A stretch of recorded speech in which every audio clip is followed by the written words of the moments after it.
3 महीनों में अपन को कैसे तैयारी करनी चाहिए ना। ये 3 महीने की स्ट्रेटजी मैं बता देता हूँ आपको।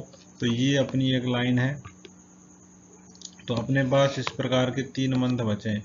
तो पहले 2 महीने में क्या करना चाहिए, ये तो अपने 2 मंथ हैं इनिशियली, और ये अपना अगला 1 मंथ है। ठीक है, क्या बात समझ में आई।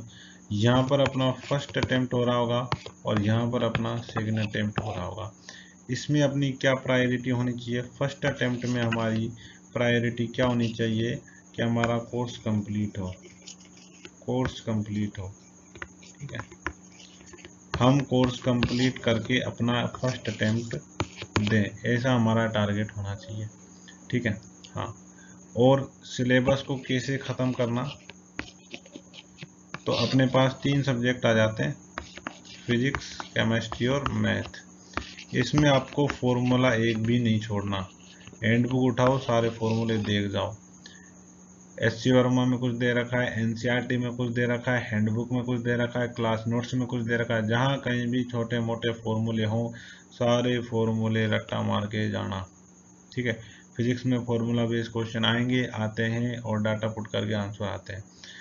30 क्वेश्चन आएंगे तो 5 से 6 क्वेश्चन फॉर्मूला बेस्ड होते हैं। केमिस्ट्री में आपको एनसीईआरटी रखनी है, बस बात खत्म। आपकी इनऑर्गेनिक, आपकी ऑर्गेनिक एनसीईआरटी से बाहर नहीं आएगी। अगर इनऑर्गेनिक ऑर्गेनिक से 20 सवाल आते हैं तो 20 में से कम 15 से 16 क्वेश्चन डायरेक्ट आपकी एनसीईआरटी से उठ करके आ रहे होंगे। फिजिकल केमिस्ट्री में भी आपके जो क्वेश्चन होंगे, फिजिकल केमिस्ट्री का अगर मैं कहूँ कि 10 क्वेश्चन आएंगे एग्जाम में, तो 10 में से कम 6 क्वेश्चन फॉर्मूला बेस होंगे। तो आपको एनसीईआरटी उठानी है केमिस्ट्री के लिए, एनसीईआरटी पढ़नी है, रट्टा मारनी, इनऑर्गेनिक में भी ऑर्गेनिक में भी। जो फंडे हैं वो तो याद रखने हैं, कंसेप्ट तो याद रखने हैं, मैकेनिज्म तो याद रखनी है।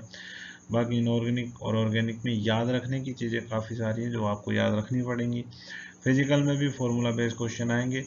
पिछले साल के जितने भी क्वेश्चन आ चुके हैं उनको एक बार कर लेना। कुछ उसी प्रकार के क्वेश्चन आपको फिर से देखने को मिलेंगे।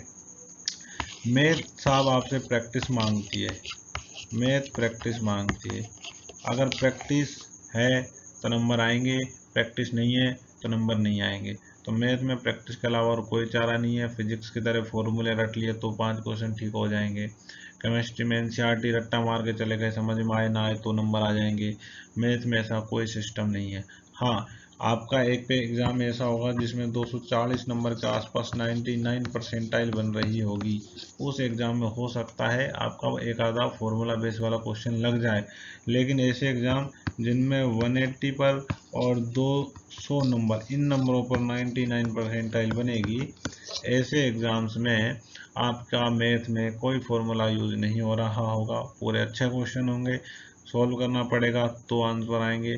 पिछले साल का आप मैथ के पेपर देख लो, सारे पेपर टफ थे, कोई भी इजीएस्ट श्रेणी में नहीं था। एक पेपर या 2 पेपर थे इजीएस्ट श्रेणी में, बाकी टफ और मॉडरेट श्रेणी में थे। फिजिक्स केमिस्ट्री का पेपर हमेशा इजी ही आता है, टफ बनेगा ही नहीं, यूँ समझ लो। आप एनसीईआरटी पढ़ो, फॉर्मूले पढ़ो, काम हो जाएगा। फिजिक्स में फॉर्मूले इसलिए पढ़ के जाने की क्वेश्चन आते हैं, इजी क्वेश्चन आते हैं। ठीक है, तो अपन को वो क्वेश्चन नहीं छोड़ के आने, इसलिए अपन को फॉर्मूले सारे रट के जाने हैं। कुछ फंडामेंटल क्वेश्चंस जो आपके चैप्टर आते हैं आपको अच्छे से, उनको पढ़ के जाना। तो जो चैप्टर आते हैं उनको एक बार रिवीजन करके जाना, पढ़ करके जाना, वो क्वेश्चन अपन को सही करने हैं। उसके बाद फॉर्मूला सारा याद रख के जाना है, जो फॉर्मूला बेस्ड क्वेश्चन होगा वो सही करना है, और यहाँ से अपन को अपने नंबर खींचने हैं। तो 2 मंथ में अपन को कोर्स कंप्लीट करके जाना है। अगले 1 मंथ में अपन को, अब अगर जिसका फर्स्ट अटेम्प्ट अच्छा हो गया वो डायरेक्ट जे एडवांस पर अब जंप कर सकता है सेकंड अटेम्प्ट को भूल करके। लेकिन अगर हमारा फर्स्ट अटेम्प्ट अच्छा नहीं होता किसी कारण से, खुदा न खास्ता, तो अपन को क्या करना है, जेई मेन का ही तैयारी करनी है 1 महीने। ऐसा नहीं कि पेपर फर्स्ट अटेम्प्ट में तो नंबर आए नहीं और हम फिर कह रहे नहीं हम एडवांस की करेंगे, नहीं। आपको जेई मेन की ही करनी है अगले 1 महीने। खैर वो अलग बात है कि हमारा अटेम्प्ट कैसा होता है, उसकी बाद की बात करेंगे। लेकिन अगर आपका जेई मेन का ठीक ठाक नहीं होता है, डिसेंट परसेंटाइल आपकी नहीं आती है, तो आप जेई मेन का अगला 1 महीना पर ध्यान देंगे, अच्छी परसेंटाइल बनाएंगे, उसके बाद हम जेई एडवांस पर जंप करेंगे। बात समझ में आ रही होगी। तो आपको फिजिक्स में फॉर्मूला, कंसेप्ट, सॉल्व्ड एग्जाम्पल ये देखने हैं। एनसीईआरटी केमिस्ट्री में इनऑर्गेनिक, ऑर्गेनिक, फिजिकल में भी फॉर्मूले बेस्ड क्वेश्चन आएंगे 10 में से 5 से 6 क्वेश्चन। मैथ में आपको प्रैक्टिस करनी है, बिना प्रैक्टिस के आपका कुछ नहीं होगा। और प्रैक्टिस नहीं, बहुत बढ़िया वाली प्रैक्टिस करनी है, हर चैप्टर के अच्छे खासे और बढ़िया लेवल के क्वेश्चन करने। PYQ लगाओ, PYQ से अच्छे क्वेश्चन आपको मैथ में, जेईई मेन में नहीं मिलेंगे। पिछले साल के उठा लो, काफ़ी क्वेश्चन आए और आपका काम हो जाएगा बहुत बढ़िया। बस इतना ही है। और 2 महीने कम से कम 10 से 12 घंटे आपको पढ़ना है, कम से कम 10 से 12 घंटे। आपको ऐसा करना है, कुछ इस प्रकार से करना है, ये आपका पूरा दिन है 24 घंटे, इसमें से ये आपके 12 घंटे और ये आपके 12 घंटे, ठीक है साहब। तो आपको ये पूरा 12 घंटा पढ़ाई में देना है, ये पूरा पढ़ाई में देना है, एक हिस्सा पूरा पढ़ाई में। 8 घंटे आपके जो है नींद में हो जाएंगे, ठीक है साहब, 8 घंटे आपके नींद में हो जाएंगे। ये जो 4 घंटे बच गए, इसमें आप नहाना धोना, खाना पीना, वो सारा काम आप निकाल सकते हो। अब इसमें अगर आप चाहो तो इसमें आप एक हिस्सा और इसमें दे सकते हो, अगर आप चाहो तो। ये 12 तो देना ही है, इतना तो आवश्यकता है, लेकिन अगर आप चाहो तो इसका एक और हिस्सा, एक घंटा, 1.5 घंटा, 2 घंटा इसमें और इंक्लूड कर सकते हो। बाकी 12 तो देना है। नींद आप 8 की जगह 7 कर सकते हो, या फिर इधर से आपका जो 4 घंटे का हिसाब किताब है उसको भी आप मिनिमाइज करके 2 घंटे कर सकते हो। 2 घंटे पढ़ाई में और जोड़ सकते हो, तो पढ़ाई 14 घंटे की हो जाएगी। नींद 6 घंटे की, 7 घंटे की लेकर के पढ़ाई 14 घंटे की कर सकते हो। तो इस प्रकार से अपन को देखना है, लेकिन ये एक हिस्सा जो 12 घंटा का है, ये तो अपन को करना ही करना है। समझ में आ रही? अब वीकली सब्जेक्ट को क्या करना है, जो सब्जेक्ट वीक है उसको अपन को टाइम देना है, थोड़ा ज़्यादा टाइम देना है, क्योंकि नंबर वही बढ़ाएगा।